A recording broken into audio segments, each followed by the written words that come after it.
KP के house में rangers की पूरी टीम गई, नफरी गई और उन्होंने अली अमीन गंडापुर जो खैबर पख्तूनख्वा के वज़ीर आला हैं उनको पहले आया कि गिरफ़्तार कर लिया, फिर ये तरदीद आ गई कि गिरफ़्तार नहीं किया गया, फिर कहा गया नज़रबंद किया गया, फिर कहा गया मुज़ाकरात किए गए।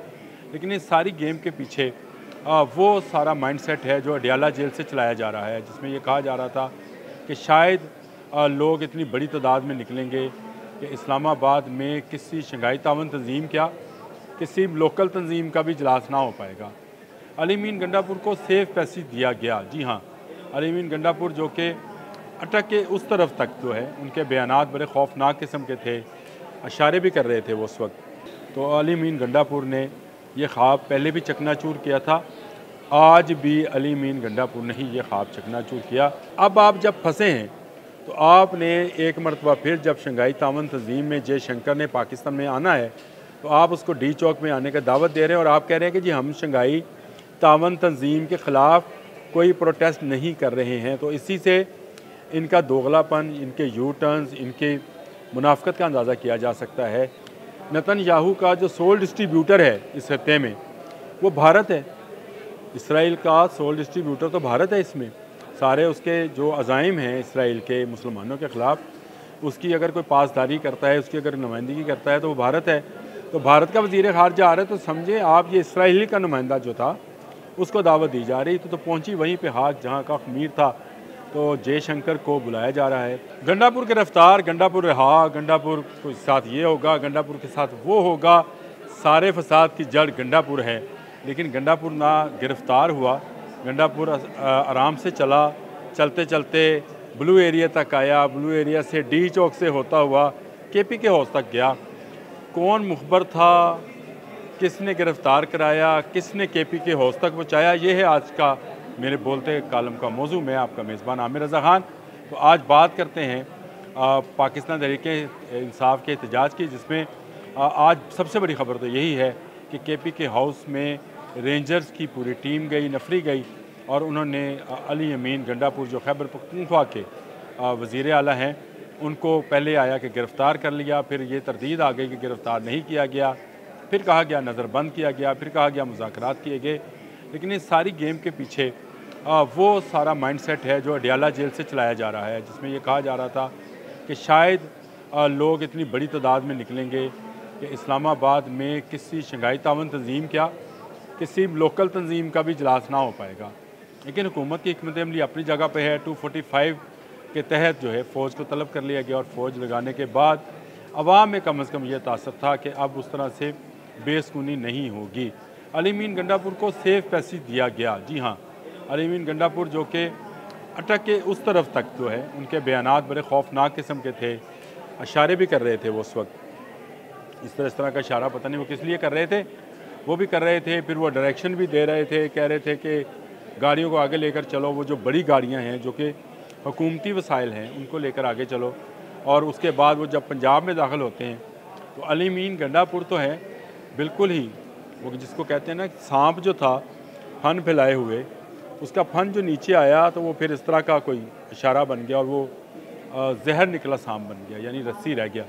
और ये रस्सी चलते चलते ना सिर्फ इसको पैसेज दिया गया, सेफ पैसेज कि ब्लू एरिया तक आए, ब्लू एरिया से फिर ये डी चौक तक आए और डी चौक से वॉकिंग डिस्टेंस पर केपी के हाउस है।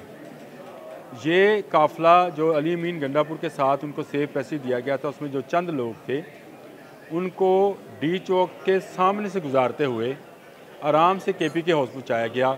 और ये ख़बर आना शुरू हुई कि अली अमीन गंडापुर अपने जो जुलूस लेकर आ रहे थे केपी के से, उसमें से अचानक गायब हुए, ब्लू एरिया में नमूदार हुए, केपी के हाउस में जो है उनको इस वक्त मौजूद हैं। ये सारा मामला अली अमीन गंडापुर के इल्म में था।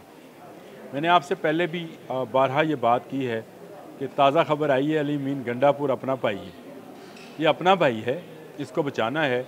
जिस तरह फैसल वाडा ने कहा था कि अडियाला जेल में बैठा शख्स ये चाहता है कि इस मुल्क में खून खराबा हो, लाशें गिरे, ख़ुद उसके बच्चे जो हैं वो बिरूने मुल्क बैठे हैं, वो कभी नहीं आएंगे। इस इनकलाब के लिए जिसका ख्वाब अडियाला में बैठा एक खपती शख्स देख रहा है। तो अली अमीन गंडापुर ने यह ख्वाब पहले भी चकनाचूर किया था, आज भी अली अमीन गंडापुर ने ही ये ख्वाब चकनाचूर किया। वो क़यादत छोड़कर KPK हाउस में गए सेफ़ पैसेज के ज़रिए, और अब इस वक्त वो सेफ़ हाउस में हैं, यानी अपने ही खैबर पख्तूनख्वा हाउस इस्लामाबाद में मुकीम हैं। बाहर रेंजर्स भी है, पुलिस भी है, देखने में ऐसे ही लग रहा है जैसे वो हॉस्टेज हैं, लेकिन ना वो गिरफ़्तार हुए हैं, अपनी मर्ज़ी से वहाँ बैठे हैं, अपनी मर्ज़ी से बैठे रहेंगे। बाहर अगर हंगामा होता है, बाहर अगर आंसू गैस चलता है, बाहर रबर बुलेट्स चलती हैं, तो अली अमीन गंडापुर की जाने बला जो होना है वो हो जाए। अब आ जाते हैं एक और मुद्दे की तरफ, और वो मुद्दा ये है कि पाकिस्तान का अज़ली दुश्मन हिंदुस्तान और उसके वज़ीर ख़ारजा को दावत दी बैरिस्टर सैफ ने 2 प्रोग्राम्स में, एक में नहीं जी 2 प्राइवेट चैनल्स प्रोग्राम्स में उन्होंने दावत दी। उन्होंने कहा कि जयशंकर जो हैं वो आएँ और आकर ना सिर्फ हमारे प्रोटेस्ट में शामिल हों, बल्कि जमहूरियत के लिए वो उस काज़ में जो हमारा काज़ है उसके लिए वो करें, और उसमें तकरीर भी करें, उसमें वो साथ भी दें। मजबूत पाकिस्तान के लिए जमहूरियत बहुत ज़रूरी है। सुना है मैंने, वो क्लिप सुने हैं, और उसमें लग यही रहा है कि वो अली जो हैं जयशंकर को बाकायदा दावत दे रहे हैं। लेकिन अब तरदीद आना शुरू हो गई है। खुद बैरिस्टर सैफ ने भी कह दिया कि मैं इस तनाज़र में बात नहीं करना चाहता था। भाई आप किस तनाज़र में बात करना चाहते थे? शोहदा के जो मज़ारात जलाए आप लोगों ने, जो आपने GH के ऊपर हमला किया, उससे ये साफ ज़ाहिर है कि ये सारी मंशा भारत में बैठे लोगों की या थिंक टैंक की थी कि पाकिस्तानी फ़ौज और आवाम को आमने सामने लड़ा दिया जाए। 9 मई को आपने ये कर दिखाया। अब आप जब फंसे हैं तो आपने एक मरतबा फिर जब शंघाई तावन तंजीम में जयशंकर ने पाकिस्तान में आना है तो आप उसको डी चौक में आने का दावत दे रहे हैं, और आप कह रहे हैं कि जी हम शंघाई तावन तंजीम के ख़िलाफ़ कोई प्रोटेस्ट नहीं कर रहे हैं। तो इसी से इनका दोगलापन, इनके यू टर्न्स, इनके मुनाफ़कत का अंदाज़ा किया जा सकता है कि जयशंकर तो आज आकर नहीं बैठे हुए, जयशंकर ने तो आना है। आएंगे तो इनके वो कह रहे हैं कि जी हमारे मुज़ाहरे में भी आएँ। तो मुझे किसी दोस्त ने अच्छी फप्ती कसी, उसने कहा कि जब बच्चे को मार पड़ती है वो जाकर बाप को शिकायत करता है। PTI जिनको बाप समझती है वो उनको बुला लिया। दूसरे दोस्त ने तबसरा किया, उसने कहा जी देखें नेतन्याहू को तो कहा नहीं जा सकता था क्योंकि वो शंघाई तावन तंजीम का मेंबर नहीं है। नेतन्याहू का जो सोल डिस्ट्रीब्यूटर है इस खत्ते में वो भारत है। इसराइल का सोल डिस्ट्रीब्यूटर तो भारत है। इसमें सारे उसके जो अज़ाइम हैं इसराइल के मुसलमानों के ख़िलाफ़, उसकी अगर कोई पासदारी करता है, उसकी अगर नुमाइंदगी करता है तो वो भारत है। तो भारत का वज़ीर ख़ारजा आ रहा है तो समझे आप ये इसराइली का नुमाइंदा जो था उसको दावत दी जा रही तो पहुंची वहीं पे हाथ जहां का खमीर था। तो जयशंकर को बुलाया जा रहा है, अच्छी बात है। वज़ीर दाखिला मोहसिन नकवी ने आज अपनी जो मीडिया कॉन्फ्रेंस की उसमें उन्होंने इस बात का खुलकर इज़हार किया कि ये सारा मजमा, ये सारा शोर गोगा, ये सारा हंगामा जो है लगाने का और कोई मकसद नहीं है। सिर्फ एक मकसद है कि शंघाई तावन तंजीम का जो इजलास पहली मरतबा पाकिस्तान में होने जा रहा है वो ना हो। इसमें रूस है, चीन है, सारी वस्ती एशियाई रियासतें हैं, भारत है। और अगर ये इजलास यहाँ पर होता है तो इसका मतलब ये है कि पाकिस्तान दुनिया भर में तनहा नहीं है। एक अच्छी बड़ी तंजीम जिसमें सुपर पावर शामिल है, जिसमें 4 एटमी 7 में से 4 एटमी क़ुव्वतें जो हैं उसमें शामिल हैं, और उसकी मेज़बानी अगर पाकिस्तान करता है तो ये पूरी दुनिया के लिए एक बड़ा स्ट्रॉन्ग मैसेज था। दुनिया का क्या कहना, दुनिया के लिए तो होगा, लेकिन असल मैसेज ये इसराइल के लिए था, असल मैसेज ये अमेरिका के लिए था कि अगर इसमें इस शंघाई तावन तंजीम का इजलास हो सकता है और पाकिस्तान इसकी मेज़बानी कर सकता है तो कल को अगर किसी एक मेंबर पर भी बुरा वक्त आया तो उसका साथ देंगे बाकी मेंबर्स।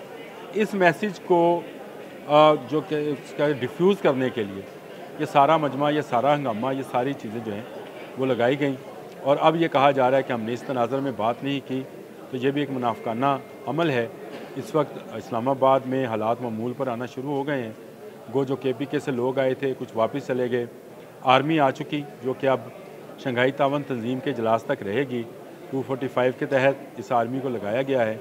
ये इसने तमाम तनसीबात की हिफाजत करनी है, तमाम उन लोगों की हिफाजत करनी है जो बैरून मुल्क से आएंगे, जो मुख्तलिफ मंदूब आएंगे। तकरीबन 250 के करीब लोग हैं जिन्होंने आना है, जो एयरपोर्ट्स से आएंगे, उनको मुख्तलिफ जो है जगहों पर ले जाया जाएगा, उनको दिखाया जाएगा पाकिस्तान में। पाकिस्तान एक पुरअमन मुल्क है, मईशत इसकी तरक्की कर रही है और उसके बेहतरीन इशारे इस वक्त मिल रहे हैं। महंगाई में कमी हो रही है। स्टॉक एक्सचेंज ने कल फिर एक बड़ा ब्रेक थ्रू किया और अपना ही रिकॉर्ड जो है उसने ब्रेक किया। तो इसका मतलब है मईशत भी स्ट्रॉन्ग हो रही है।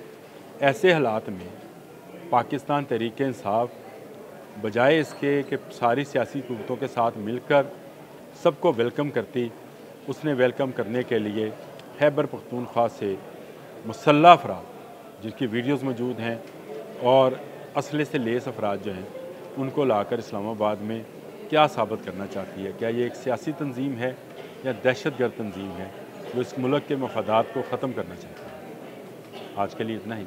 अल्लाह।